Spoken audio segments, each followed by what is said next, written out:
2024 साली सरळसेवा भरतीने नियुक्ती केलेल्या दुय्यम अभियंत्यांना अद्याप नियुक्तीपत्र मुंबई महानगरपालिकेने दिलेले नाहीये. एकूणच काय सांगाल? ते सर्व अभियंते आहेत तुमच्या युनियनच्या दारामध्ये आलेले आहेत. काय एकूणच त्याविषयी सांगाल?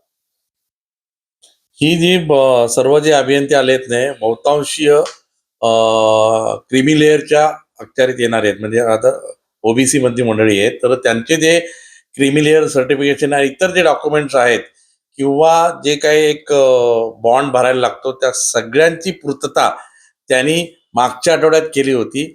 आणि मागच्या आठवड्यात म्हणजे गुरुवार, शुक्रवार आणि शनिवार या 3 दिवस त्यांना मुंबई महानगरपालिकेच्या नगर अभियंता विभागातर्फे एक ईमेलद्वारे कळवण्यात आलं आहे की तुमची नियुक्ती मुंबई महानगरपालिकेमध्ये दुय्यम अभियंता स्थापत्य, दुय्यम अभियंता यांत्रिक व विद्युत या पदावर झालेली आहे.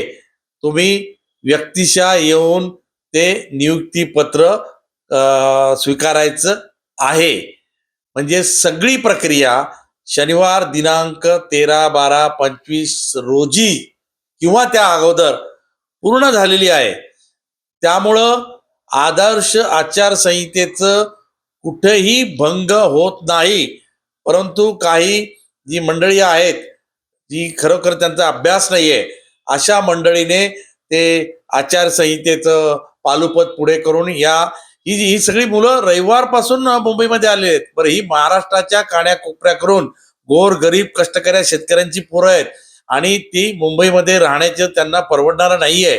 तर आणि ती सोमवारी सकाळी बरोबर 10:30 वाजता सगळी मंडळी, जवळजवळ माझ्याकडे आलेली ती 86 मंडळी आहेत, ती सोमवारी जर कार्यालयात हजर होती तर मग सोमवारपर्यंत, म्हणजे तुम्हाला माहिती होतं महापालिका प्रशासनाला आणि गगराणी साहेबांना पण माहिती होतं ना की बाबा आचारसंहिता लागणार आहे, 4 वाजता पत्रकार परिषद आहे.